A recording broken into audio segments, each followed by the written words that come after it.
Hey, is Mr. Spencer here? There's Regina George. She's a little bit dramatic. Okay, we're talking about the story Bernice Bobs Her Hair. We're going to talk a little bit more about style and syntax. All right, style and syntax. These are the choices for like the sentence structure and the arrangement and the order of the words. These slides are also on the folder Notes and Slides. You can check them out there under the resources. Got them? So as I go through these, just check them out a little bit. We're talking about Bernice Bobs Her Hair, F. Scott Fitzgerald, and his wife Zelda. Okay, so the decade before, the 1920s, everything was going up, up, up. Okay, Bernice Bobs Her Hair was published in 1920. The Great Gatsby's published in 1925. Everyone was optimistic and excited, it appeared, except Fitzgerald was starting to look at things in a deeper way. Okay, a great period of great wealth, new credit cards introduced, washing machines, new technology, skyscrapers in New York City getting taller. Everything was brighter after World War I. Okay, Fitzgerald, though, and his friends were called the Lost Generation because you were born of that time and you lived through World War I, the war to end all wars. It was pretty much considered all the people died, millions that died around the world of that generation. There's like a sense of displacement, brokenness, fragmentation that they had. So the ones that survived the war were considered lost, okay? We had going to boot camp. Fitzgerald went to boot camp in the military. He didn't seem to engage in any combat in World War I that we know of, but he wanted to get involved. Hemingway, his friend, did and served in the military and was an ambulance driver, like for the Red Cross in Italy during World War I. And he was injured, and he saw others injured and killed. Hemingway. Okay, Fitzgerald met this girl Zelda. They ended up getting married, but it took a few years. He tried to court and flirt and date Zelda, but when he would try to propose marriage to her, she didn't think he was most successful enough, not rich enough. So it took him a few years till he published his first book, This Side of Paradise, to get Zelda to marry him. Okay, so while he's working on his career, he's writing short stories. One of the first short stories he ever published was Bernice Bobs Her Hair. It was published in this magazine, Saturday Evening Post. The original version had a different ending, and I guess the publishers wanted him to rework the ending a little bit. I love the ending he wrote. It's more satisfying, and maybe the first ending he submitted of his first draft of the story, maybe the ending wasn't quite as satisfying, but this story is a banger. I just can't believe how exciting that last page of the story is. I love it. Now, he wrote it based on his younger sister, Annabelle, was going to go to summer camp right around this time, and he gave her some advice. So the advice he gave her started helping him think about, well, what could I write a short story with a female protagonist that's wanting to meet boys and engage with the society around her, but is a little awkward and unsure about how to deal with the society around her. Okay, Bernice Bobs Her Hair. Now, this was a time period with a bob haircut. It was a hairstyle fit to under these cloche hats. Okay, very popular of the time. And girls in America, especially around New York City and places like Chicago, they started experimenting with new modern fashion, a capital M modernism. The clothes were more comfortable and functional and a little bit rebellious. Okay, older women thought this was radical and controversial of the time. A new type of body shape and a figure was popularized. This isn't your grandma Queen Victoria's era. Okay, we've left the Victorian age from Britain, and now we're this new American experimental style. After World War I, we get some of the pictures of the bob haircut and Bernice Bobs Her Hair here. And here's the letter, okay, some quotes from it. The sister he had, Annabelle. Have you seen that movie? I love Annabelle, The Conjuring Universe, Annabelle Homecoming. Some of my favorites in the Conjuring Universe. They're great. I finally watched the movie Insidious this weekend. Not that great. I love the Conjuring movies, but Insidious, kind of lame, a letdown. Anyway, what are we talking about? Bernice Bobs Her Hair. Trying to keep you entertained here. So the themes of the story might reflect what he said to his sister. She's going away to summer camp. She wanted to meet boys. And apparently, Annabelle, his sister, wanted to win boys' attention. So here's what he said. All right, you want to win boys' attention? You want to get to know these boys at summer camp? She's 11 years old at the time. He says, you worry about courage. Yes. You worry about cleanliness. Yes. You worry about efficiency. Yes. Don't worry about popular opinion, the past, the future, growing up, boys, parents. Don't worry about it. You need to think, Annabelle, little sister. What are you really aiming at while you're at summer camp? And are you trying to make your body a useful instrument, or are you neglecting it? Thinking of your body as an instrument, Fitzgerald thinking of. I mean, themes from Bernice Bobs Her Hair, we'll see these themes develop in The Great Gatsby. Romance, flirtation, dating, getting close with people. How do we deal with this? Now, Fitzgerald writes in a very interesting style. He's got lots of long sentences, descriptive, overly detailed sentences at the time, almost run-on sentences. He does that a lot. He's great at it, though. Short sentences he will use sometimes, and when he uses a short sentence, you got to ask yourself why. What's the significance of this choice? The syntax choice Fitzgerald makes, if he does use carefully selected short sentences, is it about to make a dramatic statement? Is it to add extra significance so you emphasize and reflect on that short sentence? Okay, an author like Ernest Hemingway uses lots of short sentences. You don't see many long run-on sentences by Hemingway. If he uses them, it might be once or twice in the whole story, okay, because he's trying to add extra drama to that sentence. But Hemingway mostly uses short sentences, which is what he was taught as a journalist writing for newspapers like the Kansas City Star. So Hemingway's using lots of short sentences on purpose. Very different tone than his friend Fitzgerald. Okay, other types of sentences you'll see should be reviewed from 6th and 7th grade: declarative, interrogative, imperative, and exclamatory sentences. Fitzgerald also is a pro. He's a professional. He can break the rules of grammar. He can use run-on sentences and fragments, but he's doing it for a purpose, either in dialogue or in narration. He will use run-on sentences, like we showed in the Bernice Bobs Her Hair story. The run-on sentences slows down the pace of the prose text. He wants to slow you down while you read, okay? You're not speed reading. So he's slowing you down on purpose because the run-on sentence doesn't give you time to breathe. So you're writing, you're reading, you're going through the long sentence there at the beginning of Bernice Bobs Her Hair, and it takes you a long time to even comprehend what is he saying. You got to slow down to comprehend it. Don't think of a run-on sentence as supposed to fast or accelerate the speed of the text. No, as a reader, you've got to slow down to even understand it. Okay, so those are some of the notes I went over in the last video. Okay, back to Bernice Bobs Her Hair. All right, so the types of sentences we'll see. Simple sentence. The singer has to do something in this example. So a subject and a verb from like 5th and 6th grade. Every sentence needs a subject and a verb. The subject is a noun, a person, place, thing, or an idea. So the person, place, thing, or idea has to do something.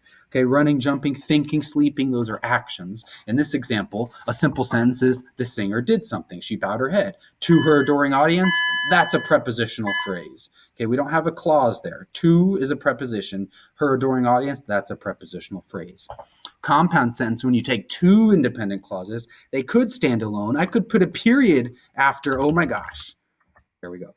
I could put a period after audience, but I used a comma and I've made a compound sentence. Those could stand on their own. I could say the singer bowed to the audience, period, but she sang no encores, period. I didn't do that. Okay, I join them with a conjunction like a comma or a semicolon, for instance. Other more advanced types of sentence structure are complex sentences, which Fitzgerald uses all the time, and compound complex sentences, which Fitzgerald uses all the time. Okay, Hemingway is going to use lots of simple sentences and compound sentences. Hemingway uses these much more limited. Hemingway does. Fitzgerald, on the other hand, he uses these, okay? Hemingway and Fitzgerald were friends and rivals. I've got a book here shows their relationship. I mean, it's very interesting how competitive they were, okay? Hemingway was jealous of how successful The Great Gatsby and how great of a book The Great Gatsby was. So Hemingway sort of had a little bit of jealousy of Fitzgerald. I think Fitzgerald had a little bit of jealousy of Hemingway because his reputation was so much more clean and pure than Fitzgerald's riotous, raucous, partying reputation was. Okay, so a complex sentence is when you take the dependent clause. When I heard the concert, if I put a period here, it wouldn't make sense. I can't start with a subordinating conjunction like when. That's subordinate. And I can't say when I heard the concert, period. It's like when your teachers told you a long time ago, maybe, you can't start a sentence with because and then have a period at the end of that clause. I can't say because I heard the concert, period, doesn't work. Dependent clause. Can't stand on its own. Can't stand up on its own. So it's leaning on the independent clause. I enjoyed it. Okay, complex, one independent, one dependent. Compound complex is when you got two or more independent clauses. This is chock full of good ideas, subject and verb pairs that could stand on their own, and one dependent clause that's leaning on it. So the singer bowed while the audience applauded, but she sang no encores. Could I put a period after applauded? Yes, I could say, but she sang no encores. That could stand on its own. What's the clause that can't stand on its own? While the audience applauded. While is a subordinating conjunction. It can't stand on its own to just say, while the audience applauded. It's leaning on the first part of the sentence, the singer bowed. Could I have a sentence that just said the singer bowed, period? Yeah. I could have an independent clause say the singer bowed. They bow, they bend over. Okay, that's a complete idea. The noun and the verb, the subject and the verb pair. Okay, rewind me if I'm going too fast. Now, parallel ideas, this is when you've got, all right, a type of sentence structure when the phrase, where were we? The phrase or the clause balance each other in likeness or structure, meaning and or length, interconnected emotions, feelings, or ideas. Together, we planned the house. Together, we built it. And together, we watched it go up in smoke. the idea of together is repeated, but each clause of this sentence has a parallel structure. Okay, parallel means like they go side by side. Okay, they're not contrasting, they're not perpendicular. Together we did this, together we did that, together we do that, like parallel lines. Okay, a natural order is very simple. The subject comes first, followed by the predicate. 90% of sentences are just like that. Jane ate a cake. Subject is Jane, the noun, person, place, or thing. Verb is ate. The action verb is ate. She did it. Okay, subject before the verb is called natural order. What if we have an inverted order? The predicate comes before the subject. A cake Jane ate. It's called like Yoda speak, not Baby Yoda. But when somebody speaks like from Star Wars, the green alien character Yoda, he sometimes uses a lot of inverted syntax. And very rarely does an author do that. But sometimes they do it maybe to put the emphasis on the object or the complement of the verb or the verb at the end of the sentence. Okay, where do you want to put the emphasis? Maybe in this sentence we want to put the emphasis on the cake.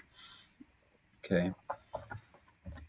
Here we've got juxtaposition, sentence structure where we take normally ideas you would not associate together placed right next to each other. Okay, maybe these two ideas don't seem to make sense next to each other, but the author's putting them next to each other to show and emphasize that contrast. Happy families are all alike, semicolon. Every unhappy family is unhappy in its own way.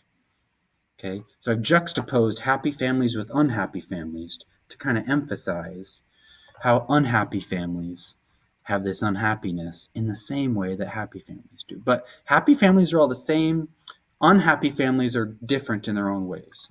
Okay, there's lots of ways I could do this. Like I could just say like, when we went on the date, I gave her a bouquet of roses and a PlayStation 5. It's like, why would the PlayStation 5 be put up right next to the bouquet of roses? Those don't go together. They clash, but it's showing how inept and stupid the person on the date is. She doesn't want a PlayStation 5. Maybe she would. That'd actually be pretty cool. I'm trying to talk about juxtaposition, though. Okay, rhetorical. Where were we? Rhetorical question. We've talked about the art of rhetoric, ethos, logos, pathos. It's when an author or a character, they ask a question in their story, and it's just meant for rhetorical effect. They don't expect you to answer the question. Okay, if Bernice is so popular, as you've said, then why is she alone now? We don't need to answer that question. It's just supposed to emphasize that Bernice is not that popular. Got it? A scheme is like an artful variation or a pattern or the arrangement or type of words we see. So here's some different syntactical schemes. Antithesis, when parallelism is used to juxtapose words, phrases, or clauses that contrast. So we use parallelism to show antithesis of things. This is a common way people make quotable quotes. Place your virtues on a pedestal, place your vices under a rock. We use parallelism with like place this here and place that there. But we're showing the contrast why I've got virtues and vices. Virtues are good things you want to emulate. Vices are things you're kind of hiding, bad habits, guilty pleasures. Okay, pedestals and rocks also contrasted and juxtaposed. And here's a quote from Bernice Bobs Her Hair. At 18, our convictions are hills from which we look. At 45, there are caves in which we hide. Okay, we'll find that in the story. Let's find the convictions. Yep, right near the end of page 5. It's right in the middle of page 5 there. That's where it is. All right, finishing this up here. Last few syntactical schemes we've got. Parentheses, insertion of material, interrupts the flow of a sentence. We could also use dashes to interrupt the flow of the sentence. Aphorism, a short saying, like a general or an astute observation, something that Benjamin Franklin might make. No pain without gain. Easier said than done. Old habits die hard. That's called an aphorism. It's like a catchy little jingle. Anecdote, short account of an event or an incident told for a specific purpose. My gosh. An aside, so when you make a temporary, like off to the side, a tiny little departure, a tangent, but it's small. It's just, we go back to the original subject in just a minute. We make an aside, and sometimes we make that aside in parentheses. Asyndeton. Asyndeton is when we leave out conjunctions to accelerate the rhythm. Okay, my mouse is just, the wheel on the mouse just keeps moving there. I'm sorry. Go back to asyndeton. Yes. I came, I saw, I conquered. Veni, vidi, vici. I would want to put and there normally. I clicked on that, sorry. I came, I saw, and I conquered. I cut it out to accelerate the rhythm, asyndeton. Compare that with polysyndeton. It's when we use extra conjunctions. Normally I'd say ships, men, money, comma, and stores, but I add extra conjunctions to join successive words or clauses, maybe to put extra emphasis or to slow down the pacing of the sentence as opposed to accelerate the pacing of the sentence. Okay, polysyndeton. We have ships and men and money and stores. I want to emphasize each individual piece. Okay, that's a type of syntactical scheme. Another good one is anaphora. Anaphora is when we repeat a word or group of words at the beginning of successive clauses. Exercise builds stamina in teens. Exercise builds stamina in older adults. Exercise builds stamina in my dog. Exercise builds, that's the syntax I've repeated over and over to add emphasis, drama, or to help you remember something. Used in poetry a lot. Epistrophe is a really specific and rarely used literary device where you repeat a group of words at the end of successive clauses. I thought like an athlete, trained like an athlete, ate like an athlete. Okay, like an athlete repeated at the end of each clause. Alliteration, I'm sure you know from 6th, 7th, 8th grade. A strenuous, satisfying sport. Peter Piper picked a pack of pickled peppers. Consonant sounds. We did that with some Edgar Allan Poe. Other punctuation you'll look for, syntax is like the arrangement of the words, but we can interrupt the arrangement of the words with different punctuation, and each punctuation represents different types of pauses. So a semicolon's a short pause, but it's not the end of a sentence. Okay, it gives equal weight to two or more independent clauses. You need independent clauses on both sides of a semicolon. Can't have a dependent clauses on the other side of a semicolon by itself. Doesn't work. They reinforce parallel ideas or show how ideas are equally important, but there's like an equal equivocation between those two. Got it? A colon is two dots. Okay, if you look on your keyboard on your laptop, right next to the letter L, okay, you need to press shift to use the colon. You don't need to press shift to do the semicolon, I think. Directs the reader's attention to words that follow, shows information after the colon is important. It's sometimes used to like introduce something, a colon. A dash can be used to introduce something, but it's often a sudden change or an interruption, a dramatic interruption in the flow of the sentence. So while you're analyzing Bernice bobs her hair, look at these questions. Okay, does the author use any of these syntactical schemes for effects? And what effect could that be? You will have a quiz, an open note quiz over the elements in the short stories. Okay, Hemingway's In Another Country, Bernice Bobs Her Hair by F. Scott Fitzgerald, and we're doing one other Fitzgerald story after this. Open note quiz, you can use the notes on the quiz next week. Okay, got it? All right, is there anything else we should go over? Diving, water. On the previous video, we talked about that. F. Scott Fitzgerald and Zelda, his rebellious young wife. All right, so we've got all that. We've got the notes. You got the story. Finish reading the story by the end of this week. Okay, Tuesday, Wednesday, we're reading the first half. Okay, Thursday, Friday, we're finishing the last part of the story to page 15 at the end. I love the ending of the story. I'm curious to see what you think of it. Okay, and then we'll talk about what some discussion options will be. And we'll have some sort of discussion option through video. We'll have some sort of discussion option through text as an alternative. If you don't have the Wi-Fi to support video conferencing, we'll explore all of that as we finish up Bernice Bobs Her Hair.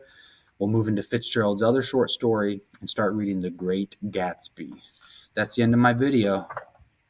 Send me a message if you have any questions. I'm here in the classroom all by myself all day. Help me out here. I'm getting so lonely. Take it easy. Bye.